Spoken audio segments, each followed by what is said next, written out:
मैंने घर पे मार्क लगा दिया है। अब घर का सारा माल सिर्फ अपना।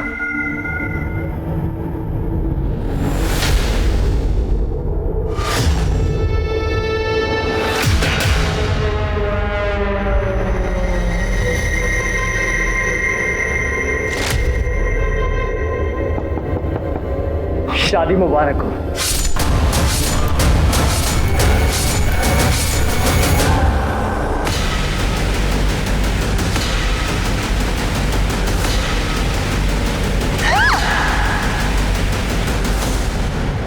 नमस्कार, आदाब।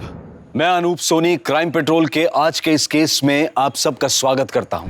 रिश्ते हर समाज की नींव होते हैं और शादी एक ऐसा रिश्ता है जो ना सिर्फ दो लोगों को जोड़ता है बल्कि दो परिवारों को भी जोड़ता है। पर अक्सर शादी में क्राइम्स भी उतने ही होते हैं। जिल्टेड लवर्स से लेकर जलने वाले रिश्तेदार या फिर कोल्ड ब्लडेड लुटेरे जिनके लिए पैसों और गहनों को लेकर किसी को मारना कोई बड़ी बात नहीं है, जिनके लिए शादी सिर्फ एक लूट के मौके से ज्यादा और कुछ नहीं।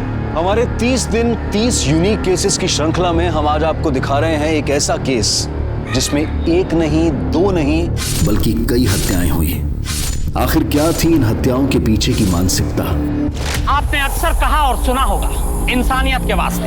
हम इंसानियत का वास्ता इसलिए देते हैं क्योंकि हम इंसान और इंसानियत पर भरोसा करते हैं। किसी इंसान की जान लेना सबके बस की बात नहीं, लेकिन हमारे ही बीच ऐसे बहुत से इंसान हैं जो अपने ही जैसे इंसानों की जान लेते हैं और उनके हाथ तक नहीं कांपते। ये केस इसी बात का सबूत है। ये केस पुलिस के लिए हवा बन गया था क्योंकि यहाँ कातिल न सिर्फ कत्ल करता है बल्कि हर कत्ल को एंजॉय करता है।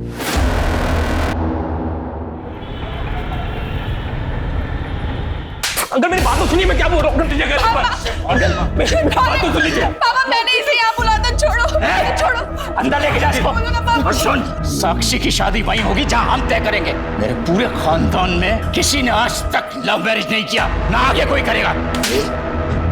अंकल क्या बुराई है प्यार करने में, आप मुझे ये बताइए। मैं प्यार करता हूँ साक्षी से, शादी करना चाहता हूँ, बहुत खुश रहूंगा। निकल जा यहाँ से। अरेंज मैरिज करवाना चाहते हो ना, करवाओ। अरे ये सब पैतरे हैं माँ बाप के, अपनी बातें बच्चों में थोप लेगा। अरे प्यार बिना काहे की शादी, निकल यहाँ से, निकल जाओ।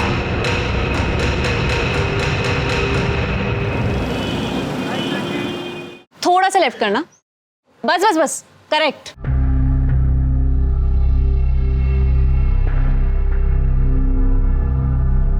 निया, ये सब क्या है? मैंने कहा था ना कैफे का लोगो मत बदलना।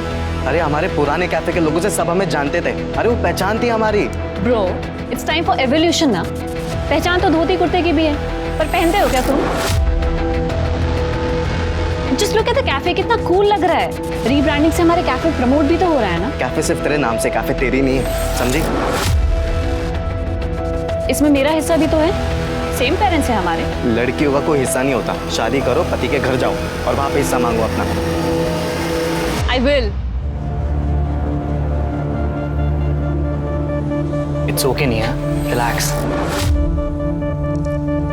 चल अपने कैफे की कॉफी पिला। चल ना, कम। थैंक यू सो मच यार निया, तूने बचा लिया यार। साला 1 महीने से कोई काम ही नहीं आ रहा था ग्राफिक्स का, और पापा से पैसे मांगता ना तो वो खटिया खड़ी कर देते। ओ प्लीज यार, दोस्ती में क्या thank you. Hi guys. Hey, what's up? Yes, and I have a good news for you. So wish me and save your dates. तू शादी कर रहा है? Yes. और ये प्राची कौन है? कार्ड पे किसका नाम है? तेरा। किसके साथ? तेरा और प्राची का। तो मेरी होने वाली वाइफ। तू डम रहेगा रे। अबे ये प्राची मिली कहाँ तुझे? यार हम एक मैट्रिमोनियल वेबसाइट पे हैं। Congratulations से काम नहीं चलेगा क्योंकि तुम सबको शादी वाले दिन पहुंचना पड़ेगा। बेटा शादी का कार्ड तूने मुझसे नहीं बनवाया ना, इसका बदला लूंगा मैं तुझसे। भाई सॉरी यार, वो एक्चुअली प्राची की फैमिली वालों ने बनवा दी। सही है ना, पैसे बच गए। अरे यार मजाक कर रहा था मैं। अब मीठा तो खिला। मेरी शादी की खुशी में तुम सब मिठाई खाओ। ऐसे लोगों की वजह से अरेंज मैरिज आज तक चलती आ रही है। जितनी जल्दी हो सके रिश्ता तय कर दो।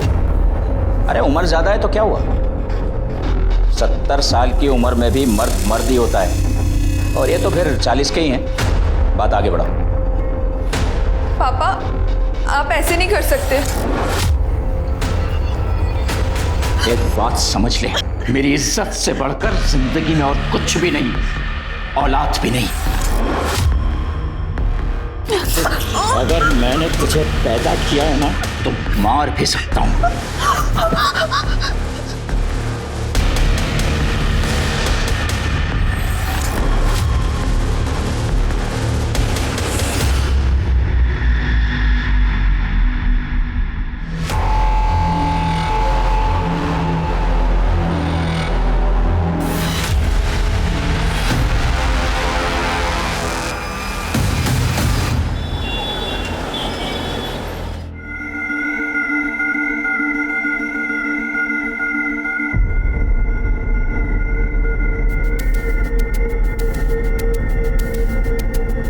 ए शानी, ला पैसे दे। ये क्या, सिर्फ 500? 1000 रुपए निकाल चल। तूने 500 ही बोला था। 500 एक का लेती है, तुम 2 थे। चल ज्यादा ड्रामा मत कर, चल जा। अवधू चल। ए शानी, कल आएगा ना, तब देखेगी मैं तेरे को। अरे जान दे कमली, ये तो इनका रोज रोज का नाटक है। चल कम से कम 500 तो मिले ना। कई बार ये 500 भी अपने को नसीब नहीं होते। बहुत हो गया, पड़ोस वाले मोहल्ले में गोद भराई की रस्म चल रही है। अरे पर वो एरिया तो मल्लिका का है ना, और वैसे भी हम तो नकली किन्नर हैं। अरे तेल लेने गई मल्लिका, अब जो करेगी ना, ये कमली करेगी।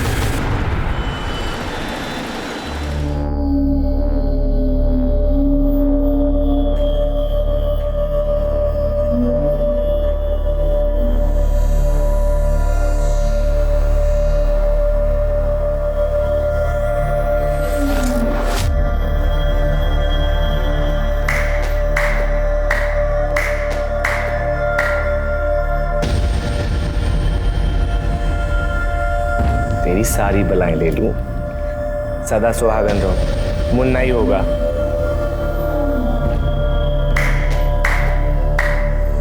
ए सेठ, किन्नर की दुआ कभी खाली नहीं जाती। घर में बेटा ही होगा, वो भी स्वस्थ। ला, अब हमारा मुंह मीठा करा और पर्स भी भारी।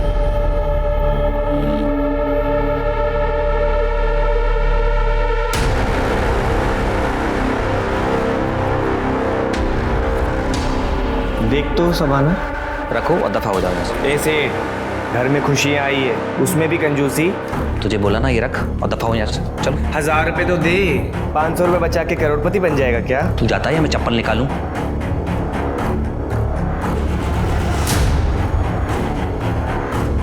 ए सेठ, इसकी मिठाई खा तू। छोड़ना रे, इसको बाद में देख लेंगे।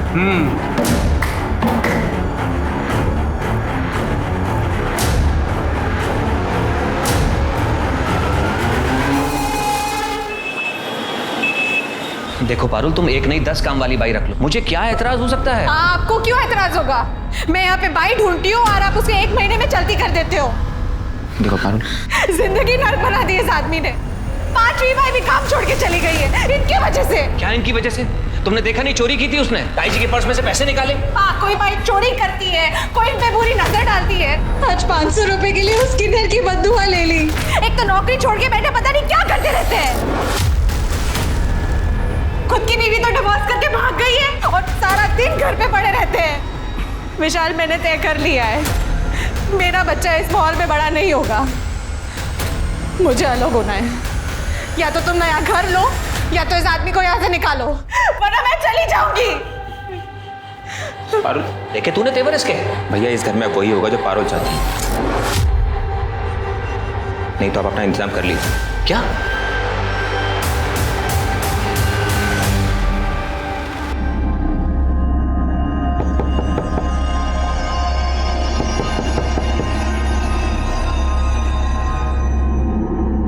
ये विनोद भैया को अभी क्या चाहिए?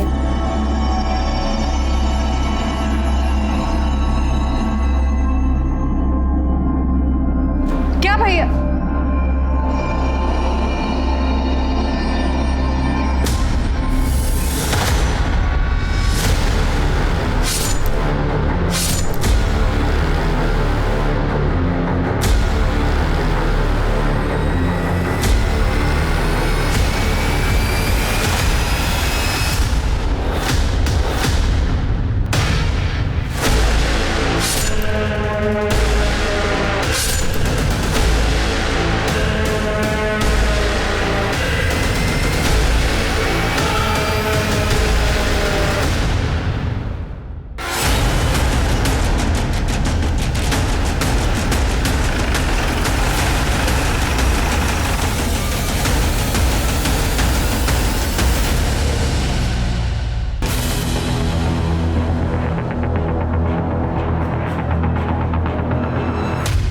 चारों तरफ अच्छे से चेक करो।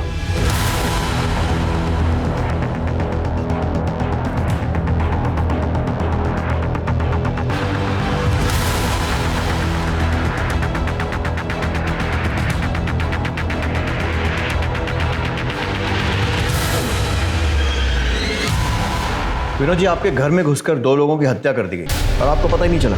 कान पर जूं तक नहीं रहेंगी। मेरे डिवोर्स के बाद सिर्फ मुझे इंसोम्निया और डिप्रेशन की शिकायत है। स्लीपिंग पिल्स लेके सोता हूँ।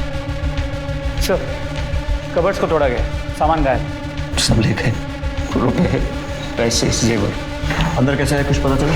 सर, इस खिड़की से फर्स्ट एंट्री के निशान। सर ये देखिए सर, शू प्रिंट के निशान है, पर ऐसा लग रहा है किसी ने शू पे प्लास्टिक कवरिंग पहनी हो। मतलब पूरी तैयारी से आए थे। विनोद जी, किसी से दुश्मनी आपकी या आपके भाई की, या फिर हाल फिलहाल में कोई झगड़ा, या फिर किसी पर शक हो आपको? कौन मार सकता है? कोई मार सके ऐसा तो कोई नहीं। बस कल नौकरानी से झगड़ा हुआ था, मैंने उसे घर से बाहर निकाल दिया। छोटी मोटी चोरी करती थी घर में। क्या? पैसे निकाल लिए? अच्छा, आप फोन रखो, मैं आपको कॉल करता हूं।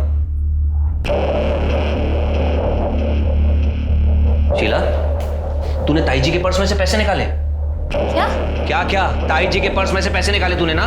ये क्या कह रहे हैं भैया आप? मैंने तो ताई जी का पर्स देखा तक नहीं। अच्छा, तेरा पर्स निकाल, अभी पता चल जाएगा, सच्चाई सामने आएगी। पर्स निकाल। अरे पर्स निकाल। आप ये क्या कर रहे हैं? अरे भैया रुकिए, क्या आप क्या कर रहे हैं? तुम लोगों को दिखाई नहीं देता? चोरी की है इसने। ताई जी के पर्स में से पैसे निकाले हैं। पर्स निकाल, पर्स निकाल। क्या कर रहे हैं भैया आप? मैंने तो ताई जी का पर्स देखा भी नहीं। ऐसे आदमी के घर में मुझे काम नहीं करना है जो और की इज्जत ना कर सके। नौकरानी की डिटेल्स लो और उसको थाने बुलाओ। आसपास एरिया में चेक करो कोई भी सीसीटीवी है क्या। चोरी हुए सारे सामान की लिस्ट बनाओ और सारे गहनों की लिस्ट ज्वेलर्स के पास भेजो। चोरी तो कर ली है, कहीं ना कहीं तो बेचने जाएंगे। सर, पारुल और विशाल का कत्ल उन्हीं के घर के अंदर कर दिया गया। पारुल 7 महीने की गर्भवती थी, फिर भी कातिल को रहम नहीं आया। अब कातिल जो भी हो, लेकिन किसी गर्भवती महिला का कत्ल करना हर एक के बस की बात नहीं। जो कोई मानसिक विकृति वाला शख्स ही कर सकता है, जिसकी नजर में इंसानी जान की कोई कीमत नहीं। साहब, मैंने चोरी नहीं की। पारुल भाभी तो बहुत अच्छी थी, लेकिन उनके वो जेठ साहब, वो बहुत ही शक्की इंसान है। उनका खुद का तो तलाक हो गया था साहब, तो उन्हें किसी औरत की खुशी बर्दाश्त ही नहीं होती थी। 6 महीने में 4 काम वाली बाइयों को निकाल चुके हैं साहब। पारुल भाभी के साथ उनका बहुत झगड़ा होता था, और विशाल भैया पक्ष लेते थे तो उनसे भी झगड़ा होता था। उसको औरत और आदमी का फर्क ही समझ नहीं आता था साहब।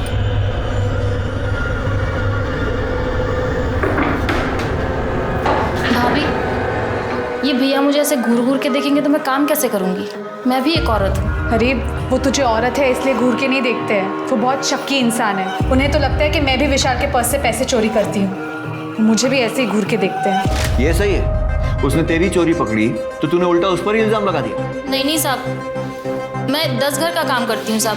15-20 हज़ार रुपये कमा लेती हूँ। 500 रुपये चुरा के पूरे मोहल्ले में बदनाम हो जाऊंगी साहब। मैं बेवकूफ़ थोड़ी हूँ साहब। ठीक है, जाओ। और सुनो, बिना बताए शहर छोड़कर मत जाना। जी साहब। कहीं ऐसा तो नहीं है कि इस विनोद ने ही मर्डर किया और उसके बाद लूटपाट का एंगल दे दियो। इस विनोद पे नजर रखो। अगर इसने ये किया है तो बाकी एविडेंस से तो कोई फायदा नहीं होगा, फिंगरप्रिंट्स, मोबाइल रिकॉर्ड्स, लेकिन वो गहनों को ठिकाने लगाने की कोशिश करेगा। अगर इसी ने किया है तो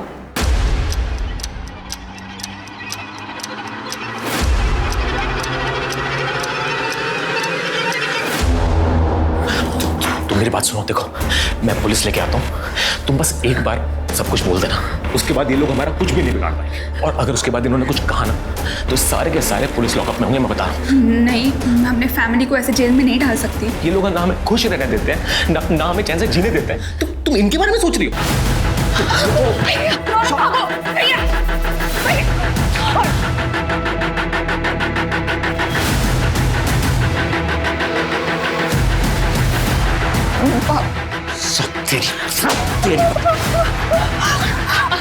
क्या कर रहे हैं? शकुन, इसे बांध के रख। नहीं पापा। आज के बाद इसे घर से निकलने मत देना।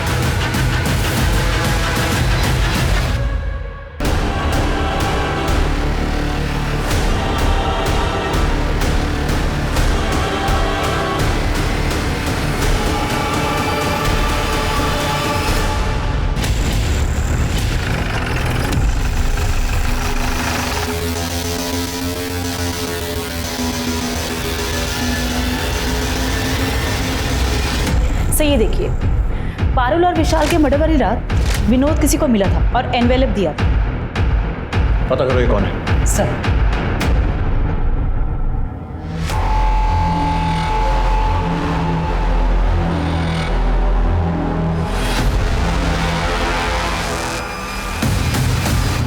यार मुझे कुछ ना कुछ जुगाड़ करना पड़ेगा। मैं कब तक टोनी के घर में काम करूंगा? ऊपर से मेरा बाप ना मुझे चैन से काम करने देता और ना जीने देता है। प्लीज चिल यार, सारे पेरेंट्स ना एक ही जैसे होते हैं। हो प्लीज यार निया, अब तू ज्ञान मत दे मुझे ज्यादा। तू और ओम कितने लकी हो तुम्हें पता नहीं। अरे ब्रो ऐसा कुछ भी नहीं। जगन, हमारे पास ना सिर्फ ये थोड़े से पैसे ज्यादा हैं, अदरवाइज ये पेरेंट्स वाली प्रॉब्लम ना सब सेम है। तेरे घर में जैसा टॉर्चर होता है ना, वैसे सेम टू सेम मेरे घर में भी होता है। बेब्स, इसलिए तो मैंने बोला था मेरे साथ लिव इन में शिफ्ट हो जाओ, ताकि ये नितेश मेरी सारी चीजों पर कब्जा कर ले। नो वेज, यू तो नो ना पापा कितने ओल्ड फैशन्ड है, और उन्हें ये लिव इन वाला कॉन्सेप्ट कतई समझ में नहीं आने वाला। आई डोंट वांट कि नितेश मेरे खिलाफ पापा को भड़का के ना मुझे डिसोन करवा दे। I really don't want that. मैंने कुछ झूठ बोलता सर, मैंने कुछ नहीं किया सर, मैंने किसी को सुपारी नहीं दी सर। वो हमारी सोसाइटी का वॉचमैन है, उसकी माँ की तबीयत खराब हो गई थी, पैसे मांग रहा था, इसीलिए मैंने उससे पैसे दिए सर। हम उसके घर गए, घर पे ताला लगा हुआ।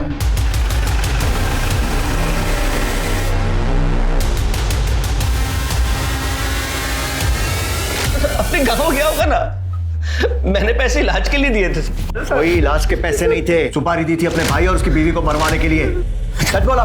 नहीं सर, मैंने पैसे उधार में ही दिए थे और कुछ भी नहीं। तोड़ो इसको, और तब तक तोड़ो जब तक कि सच नहीं बोलता है, और उस वॉचमैन को ढूंढो।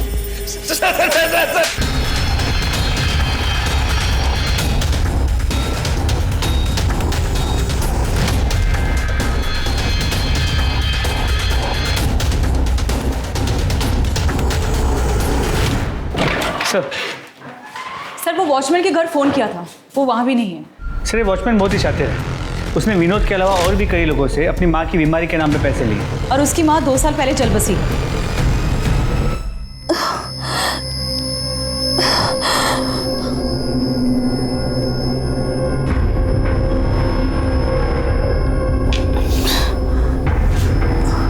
साक्षी,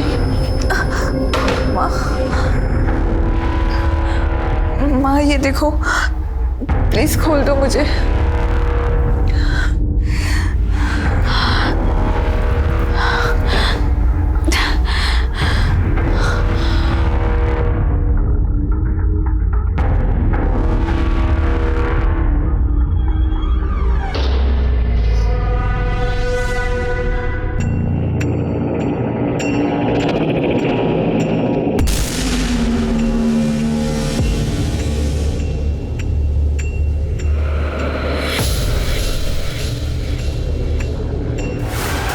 साक्षी, साक्षी, साक्षी, रुको, साक्षी।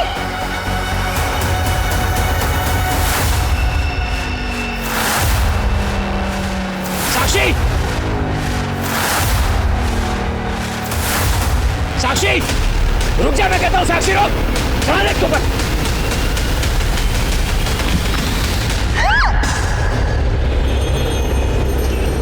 यार तुम्हारे हाथ में तो जादू है, क्या टेस्टी खाना बनाया तुमने यार। सच बताऊं तो आज अपने दोस्तों से इतने टाइम बाद मिलकर बहुत अच्छा लगा। कॉलेज जैसे याद है। वो निया स्वीट है, बट वो थोड़ा नकचड़ा है।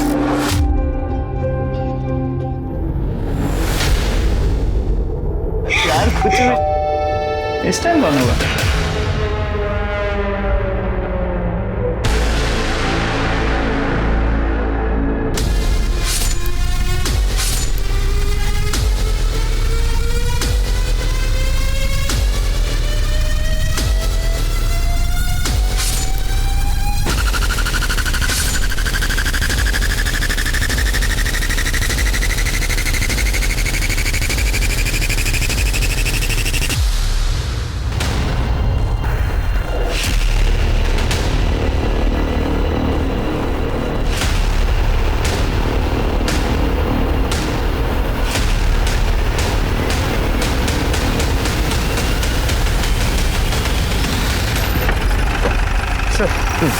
ये सफाई वाला सुबह कचरा लेने आया था, दरवाजा खुला था, उसने खून देख के हमें कॉल किया। सही देखिए।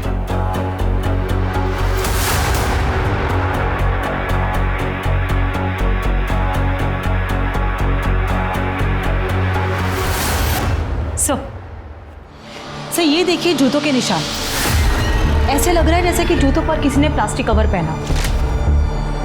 सर ये उसी तरीके के जूतों के निशान हैं जो कि विशाल और पारुल मर्डर केस में थे। और सर एक और बात, यहाँ भी चोरी हुई है। एक काम करो, आस पड़ोस में पूछताछ करो, आजू बाजू के एरिया में कोई भी सीसीटीवी फुटेज मिलता है चेक करो, फैमिली को बुलवाओ और चोरी हुए सामान की लिस्ट बनाओ। और ये भी पता करो कि वो वॉचमैन कहीं वापस शहर में तो नहीं आ गया। जी सर। विश्राम, ऐसे ही निशान पारुल के घर के दरवाजे पर भी था, चेक करो। जी सर। देख, हमें पता चला कि तू नौकरी छोड़ के घर पे बैठा था, घर में सिर्फ पारुल और विशाल की चलती, इसीलिए तूने उन्हें मरवा दिया। अब ये बता कि किससे और कैसे? सर मैंने किसी को नहीं मरवाया। देख, 2 और लोगों का मर्डर हुआ है, अगर सच सच बोलेगा तो तेरी सजा कम करवा सकते हैं। सर मैं हाथ जोड़ता हूँ सर, मैं आपसे पहले भी कह चुका हूँ मैंने किसी को नहीं मरवाया।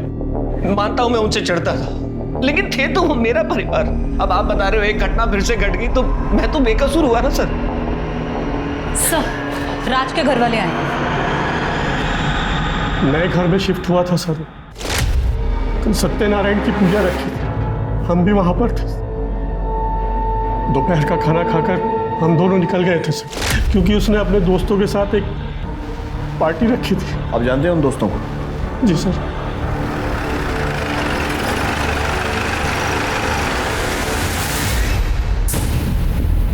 मैं, राज और टोनी एक ही कॉलेज में थे। कॉलेज के बाद राज बिजी हो गया था, लेकिन हमारे कांटेक्ट में था। सर उसने और प्राची ने अपना 1 महीने में घर भी ले लिया था, और इनफैक्ट सर वो लोग खुश भी थे।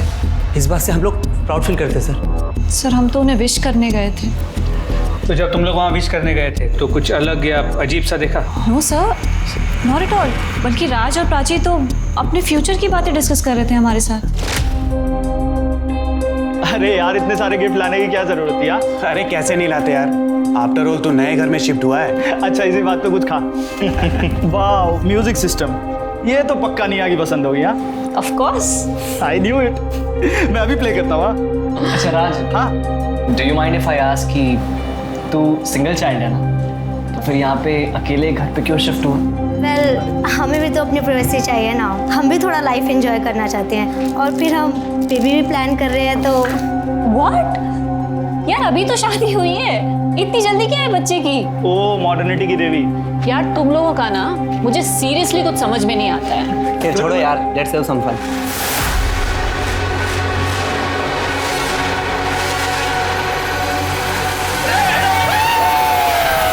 सर राज अपनी फैमिली का इकलौता बेटा था, लेकिन प्राची उसके साथ अलग रहने लगी थी। कहीं ऐसा तो नहीं कि उसकी फैमिली ने?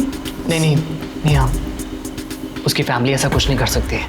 ऑल्दो सर, राज की जो एक्स गर्लफ्रेंड थी रितु, वो भी उससे झगड़ा करती थी, और कई बार तो सोशल मीडिया पे उसके साथ पिक्चर्स पोस्ट करके उसे गालियाँ भी देती थी। ओह यस सर, ये देखिए सर, राज ने कल ही सत्यनारायण की पूजा के पिक्चर्स डाले थे। ये देखिए रितु ने क्या कमेंट किया हुआ है। रितु की डिटेल्स लो, पुलिस स्टेशन बोलो। सर क्या बताया sir? I wrote it on Friendsbook और अच्छे से उसे गाली दी और पब्लिकली सोशल मीडिया पे शेम किया। आपको पता है मेरे कितने फॉलोअर्स हैं? 2900 लोगों ने तो मेरी पोस्ट भी लाइक की, और सबने कहा यू गो गर्ल। देखो, हमने पता किया है तुम्हारा राज और उसकी बीवी के साथ झगड़ा हुआ। अरे चूड़ियां ले लेंगे यार पहले। कमीने, मेरी लाइफ बर्बाद करके तू इसके साथ यहाँ मजे कर रहा है? देखो रितु, अब मेरी और राज की शादी हो चुकी है, तो तुम ये तू चुप बैठ चुड़ैल, समझी? तेरी औकात नहीं है मेरे सामने बोलने की। Ritu, behave yourself. तुम्हारी इन्हीं हरकतों की वजह से ना मैंने तुमसे ब्रेकअप किया। हरकत? व्हाट हरकत? हाँ, ऐसा क्या किया मैंने तुम्हारे साथ? बोलो ना, क्या किया? थप्पड़ मारा तुम्हें? तुम्हारे कपड़े फाड़े? अब मेरे पति को हाथ लगाया तो मुझसे बुरा कोई नहीं होगा। Get lost. हाँ तो वो डिजर्व करता था सर, और मेरा उसे मार के क्या फायदा होगा? मैं तो उसे तड़पते देखना चाहती थी, उसकी शादी टूटते देखना चाहती थी, लेकिन मर के तो वो सस्ते में निपट गया ना। डॉक्टर को दिखाया? मतलब थोड़ा। क्यों सर? क्योंकि तुम्हारी बातें ऐसी हैं। इसके अलावा ही चेक करो। फिलहाल जाइए, लेकिन शहर छोड़कर मत जाइएगा। जी सर। चलिए। ये क्या करती है सोशल मीडिया ने आजकल के बच्चों का? मेरा बेटा भी पूरे समय फोन पे चिपका रहता है। अरे कितनी बचकानी बातें करती है। लेकिन सर, क्या ये मर्डर कर सकती? लगता तो नहीं, उसको नजर रखो। इसके कॉल रिकॉर्ड चेक करो, पता करो इसने किसी शेडी आदमी से कांटेक्ट किया है या फिर किसी को हायर किया है। ऐसा करो, विनोद का सोशल मीडिया भी चेक करो, कहीं ये लोग ऑनलाइन तो लोगों को हायर नहीं कर रहे। अच्छा, बाकी के सीसीटीवी फुटेज आए? सर राज के घर के पास एक बैंक के एटीएम का सीसीटीवी फुटेज मिला, उसे क्रॉस चेक कर रहे हैं। और ज्वेलर से कोई इन्फॉर्मेशन? सर अब तक कुछ नहीं सर, मोस्ट प्रोबेबली ये ज्वेलरी शहर के बाहर बेची गई होगी। एक और शादीशुदा जोड़े का कत्ल हो गया। शुरुआती जांच के हिसाब से यह केस भी विशाल और पारुल के मर्डर केस जैसा है। यहाँ पुलिस की तहकीकात पर भी कई सवाल खड़े होते हैं। क्या पुलिस ने जल्दबाजी में केस बंद करने के चक्कर में कहीं विनोद को गलत तो नहीं फंसा दिया? और क्या पुलिस अगर इस मामले की कई एंगल से जांच करती तो राज और प्राची की जान बच सकती थी? जांच के दौरान एक अजीब बात सामने आई। इन दोनों घरों के बाहर ही इस तरह के मार्ग थे, यानी कत्ल सोची समझी साजिश का नतीजा था। पर सवाल यह है कि इतने सारे घरों में इन्हीं दो घरों को क्यों चुना गया? विशाल पारुल और राज प्राची के बीच क्या कोई कड़ी जुड़ती है? क्या पुलिस इस बार सही मुजरिम तक पहुंच पाएगी या फिर कुछ और मौत होनी तय है?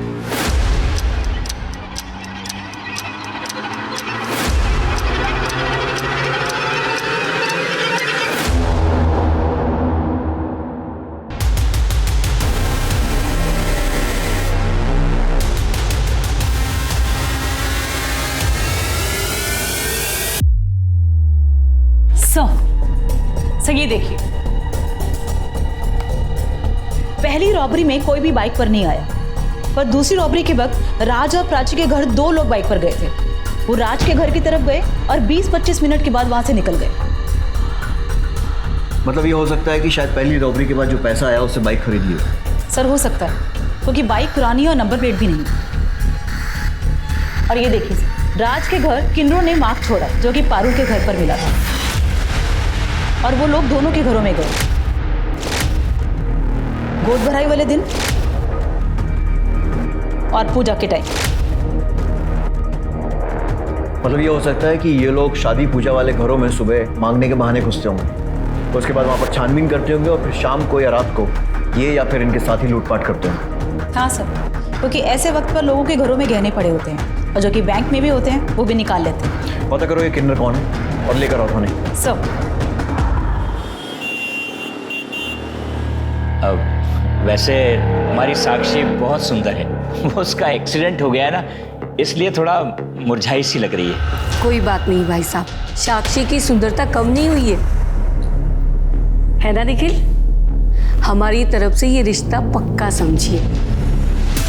साली चुड़ैल, नकली किन्नर काई की, मैं तेरे को बोली ना मेरे एरिया में आने का नहीं करके। मल्लिका, ये एरिया तेरा बाप का है क्या? अरे बाप निकलते करे तो।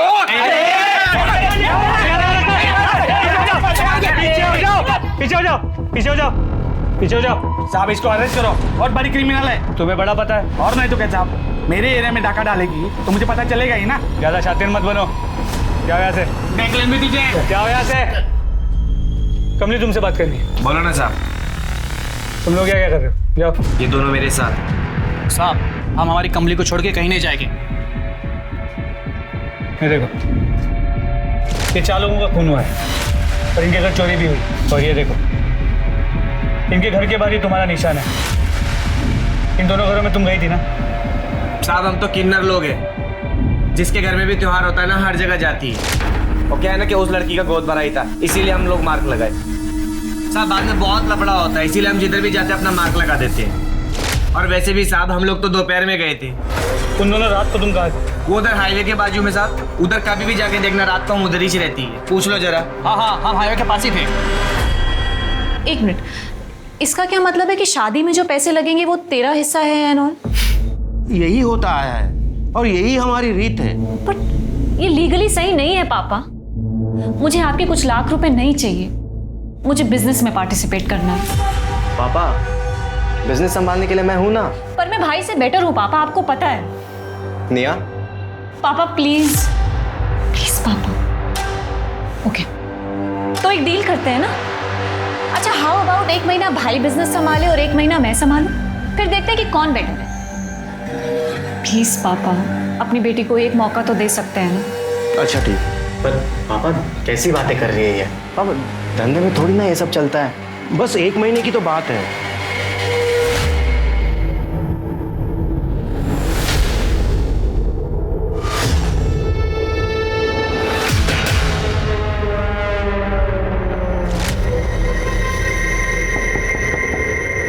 शादी मुबारक हो।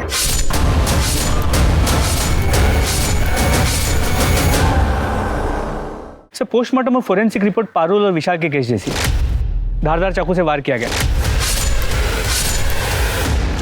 घर में ना कोई डीएनए मिला है, ना किसी भी तरह के प्रिंट्स। हैं कौन ये लोग?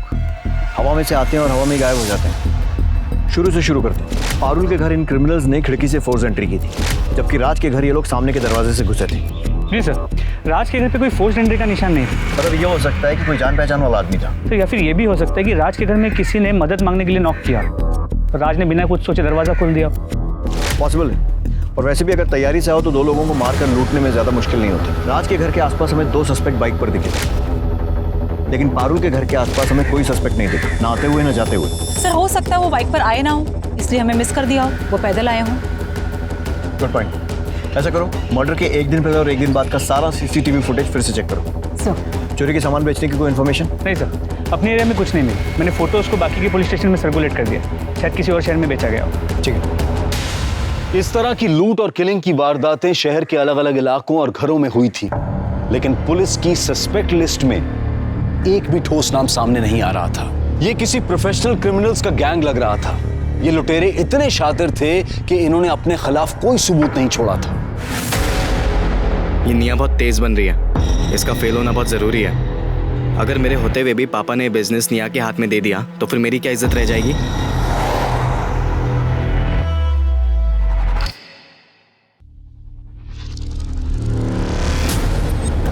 ये यहाँ क्या कर रहा है?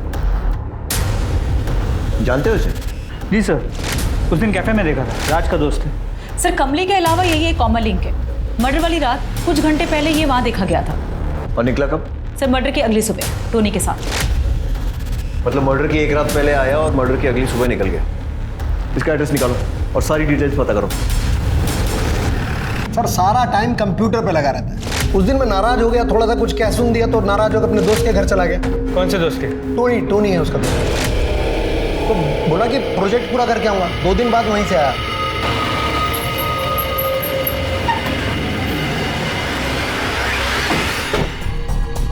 टोनी डिसोजा। जी सर। तुम जगन के दोस्त हो? हाँ सर। जगन के बाप ने कहा कि वो 30 अप्रैल की रात तुम्हारे यहाँ पे रुका था। हाँ सर, वो 2 दिन मेरे साथ रुका था। तुम क्या करते? सर मैं कॉल सेंटर में जॉब करता हूँ। क्या है सर, सुबह जल्दी चले जाता हूँ, शाम को लेट आता हूँ। जगन के आने के बाद मैं सो गया था और सुबह चले गया जल्दी, और नेक्स्ट डे उसे मैंने ड्रॉप भी कर दिया था सर। सर आपके कहने पर मैंने जगन और टोनी के क्रेडिट कार्ड्स और एक्सपेंसेस चेक किए। पिछले 1.5 महीनों में काफ़ी लाइफस्टाइल में चेंज आ गया। उठा कर लाओ दोनों। सर मैंने कुछ नहीं किया।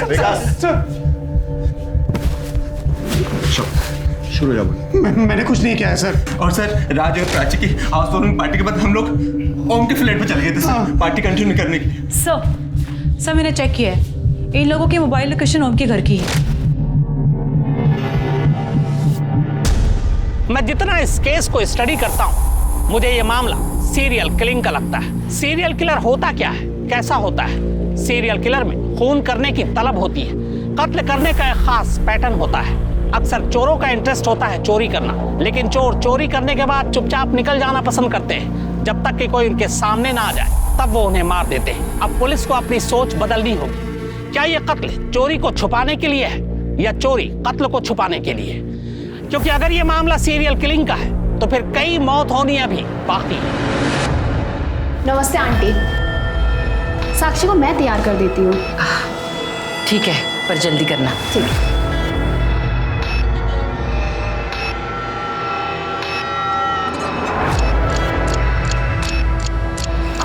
ये ले, रौनक से बात कर। हेलो रौनक। देखो साक्षी, मुझे सब पता है वहाँ क्या चल रहा है। मैंने सब अरेंज कर लिया है। तुम बस आज कुछ भी करके रेलवे स्टेशन पहुंच जाओ, बाकी सब मैं देख लूंगा। 11:30 बजे तक वहाँ पहुंच जाना। सब ठीक है साक्षी?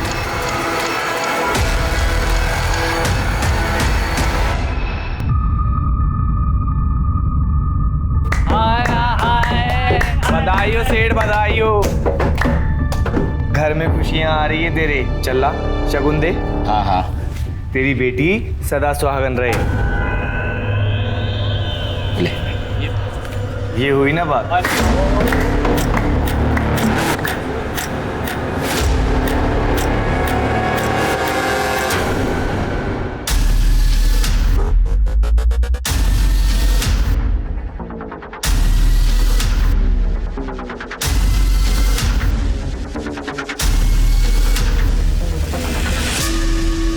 सारी तैयारियां हो गई ना? हाँ। मैं कुछ और सुनने वाला। ए, कौन है वहां? ये पकड़ पकड़ इसको पकड़।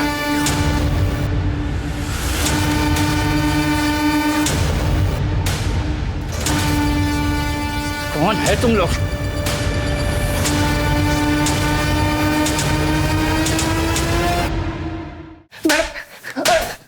बहुत नाक में दम किया तुम लोगों ने। इतनी मर्डर जरूरत हो रही है? मैडम हम दोनों सच कह रही है, हमने कुछ नहीं किया।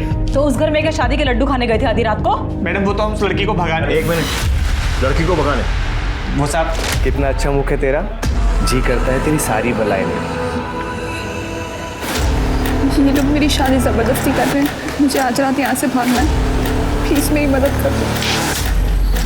मतलब उस लड़की की जबरदस्ती शादी हो रही है? जी साहब। साक्षी को फोन लगाओ। सर नहीं सर, मेरी शादी मेरी मर्जी से ही हो रही है, वो कमली आपसे झूठ बोल रही है। ठीक है।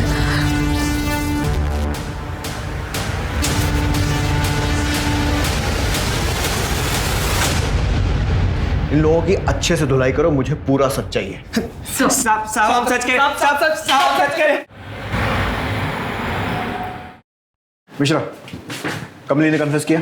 नहीं सर, हमने सभी पैतरे इस्तेमाल किए, लेकिन फिर भी वो बोल रही है कि उसने कोई भी जुर्म नहीं किया। तो सर हमने सोचा कि बाकी के एविडेंस चेक करते हैं, शायद कोई लिंक मिल जाए। और सर लिंक मिल भी गया। क्या तो सर जितने भी कपल्स की मौत हुई थी हम उनका बैकग्राउंड चेक कर रहे थे, तो क्रॉस रेफरेंस सबकी अरेंज मैरिज है। हमने उनके ईमेल्स और सोशल मीडिया भी चेक किया। उनकी शादी एक ही मैट्रिमोनियल साइट के जरिए हुई है। मतलब ये कड़ी इन लोगों को जोड़ती है? जी सर, और ये सभी शादियाँ पिछले 1 महीने से 1.5 साल के बीच में हुई। मुझे इस मैट्रिमोनियल साइट से रिलेटेड सभी लोगों की लिस्ट चाहिए, उनकी सारी डिटेल्स चाहिए, और जिन जिन कपल्स की शादी इनके थ्रू हुई है उनकी भी लिस्ट उन्हें वार्न करना होगा। जी सर। Good job.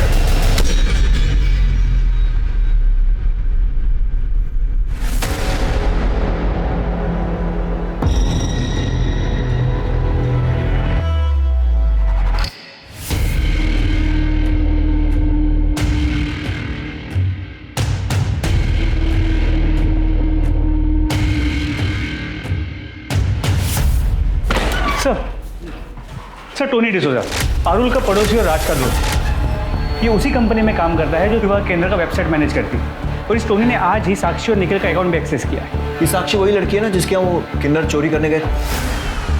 हाँ सर। 1 मिनट, बहुत बड़ी गलती हो गई हमसे। ये क्रिमिनल्स लड़की के मायके नहीं बल्कि उसके ससुराल में चोरी करने, लूटपाट करने और मारने जाते हैं। शायद कमली सच कह रही थी। यार गाड़ी निकलो। मिश्रा फौरन उस कैफे में पहुंचो जहाँ टोनी मिलता है, और उसके बाद हमको ज्वाइन करो। सर।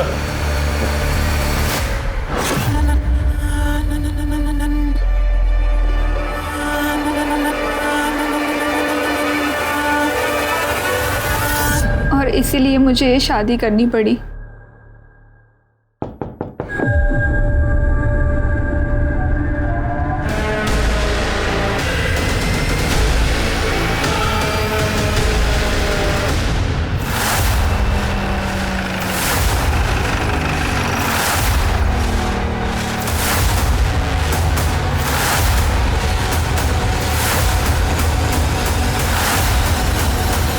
शादी मुबारक हो।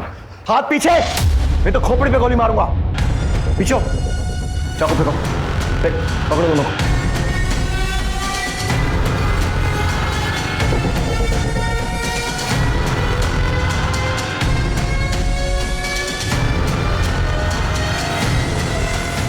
बहुत परेशान किया तुम लोगों, बहुत स्मार्ट गेम खेला तुम लोगों ने, कोई गलती नहीं। परेशान हो गए थे हम लोग, समझ ही नहीं आ रहा था करें क्या। फिर हमने वही किया जो हम लोग हर बार करते हैं, कॉल रिकॉर्ड्स को अच्छे से चेक किया। और एक चीज नजर आई, हर मर्डर और लूट के पहले तुम चारों की लोकेशन ओम के घर पर ही मिली। और तब लगा कि यार दाल में तो कुछ काला है। तुमको उठाने पहुंचे तो तुम्हारा भाई नितेश, उसने तो पहले ही पुलिस को फोन कर दिया था तुम्हें पकड़वाने के लिए।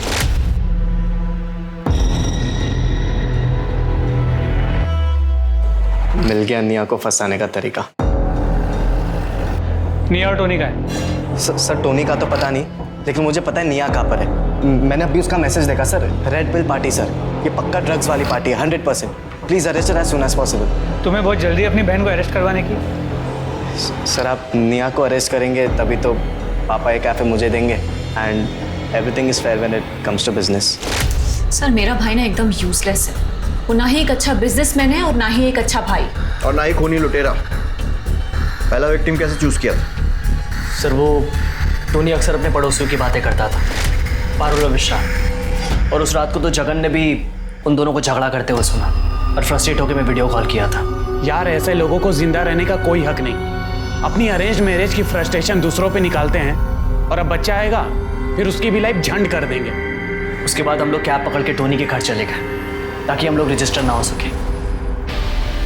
उसके बाद हम लोगों ने स्क्रू ड्राइवर से खिड़की खोली और अंदर जाके उनको मार दिया। क्या भैया?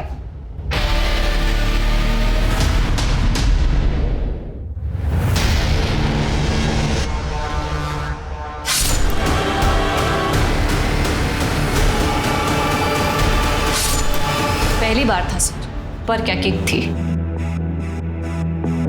एक काम करते हैं, थोड़ा सामान लूट लेते हैं, लूट का मामला लगेगा और टोनी और जगन का मुंह बंद रखने के लिए भी काफी होगा। स्मार्ट कर।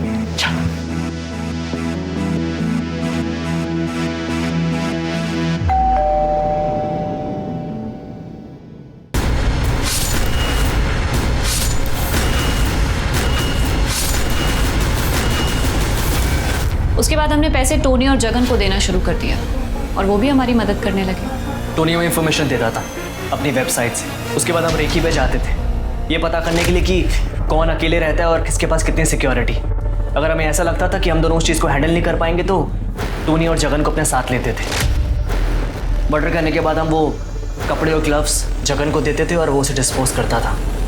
उसके पापा म्यूनिसिपल डिपार्टमेंट में काम करते हैं। हमें मज़ा आने लगा और टोनी और जगन की पैसे की प्रॉब्लम सॉल्व होने लगी थी। So basically a win win situation for us. और जिन बेचारों को मारा उनकी फैमिली के लॉस का क्या, उसके बारे में सोचा कभी? अभी बताओ उन बेचारों को क्यों मारा? तुम्हें तो पैसों की कमी भी नहीं थी ना? सर ये मेरा प्लान था, मुझे शादी नहीं करनी थी, लेकिन ज़बरदस्ती मेरे पेरेंट्स ने मेरी अरेंज मैरिज करवा दी थी और शादी के अगले दिन ही लड़की अपने आशिक के साथ भाग गई थी। उसके बाद से मुझे नफरत हो गई थी अरेंज मैरिज से, खास करके उन लोगों से जो रिलेशनशिप में होने के बाद अपने पेरेंट्स के प्रेशर में आके अरेंज मैरिज करते। फट्टू होते ऐसे लोग साले। और मुझे प्रॉब्लम थी बच्चों के क्रेज से। उसकी पॉपुलेशन इतनी बढ़ रही है सर, मतलब अगर प्यार नहीं है तो शादी करके बच्चे पैदा करने का क्या फायदा? और ये पेरेंट्स, इनके साथ जो जबरदस्ती हुई ये अपने बच्चों के साथ भी वही करते हैं। For what? किस लिए? ऐसे बढ़ाएंगे अपने वंश का नाम? बहुत क्रांतिकारी विचार हैं तुम लोगों के, और मेरे हिसाब से आपके आगे आने वाले कुछ साल जेल में बीतने वाले। सीरियल किलर को पकड़ना इतना मुश्किल क्यों है? मैंने अपने करियर में कई सीरियल किलर से मुलाकात की और बात की, और जो चीजें समझ में आई वो ये है कि एक तो सीरियल किलर हमारे आसपास होता जरूर है पर शक की कोई गुंजाइश नहीं छोड़ता, बेहद लो प्रोफाइल रहता है, उसका टारगेट बहुत साफ होता है, वो हमारे आसपास होते हैं, हमारे बीच में होते हैं, लेकिन कभी भी शक की कोई गुंजाइश नहीं छोड़ते। और यही वजह है कि दुनिया की कोई भी पुलिस हो, सीरियल किलर को पकड़ना उनके लिए सबसे मुश्किल होता है। अब मैं अनूप सोनी आपसे विदा लेता हूं, फिर मुलाकात होगी क्राइम पेट्रोल सतर्क में एक और नए केस के साथ और उस पर हमारे एक्सपर्ट के विश्लेषण के साथ। तब तक अपना और अपने परिवार का ख्याल रखें, सतर्क रहें, सुरक्षित रहें और देखते रहें क्राइम पेट्रोल सतर्क। जय हिंद।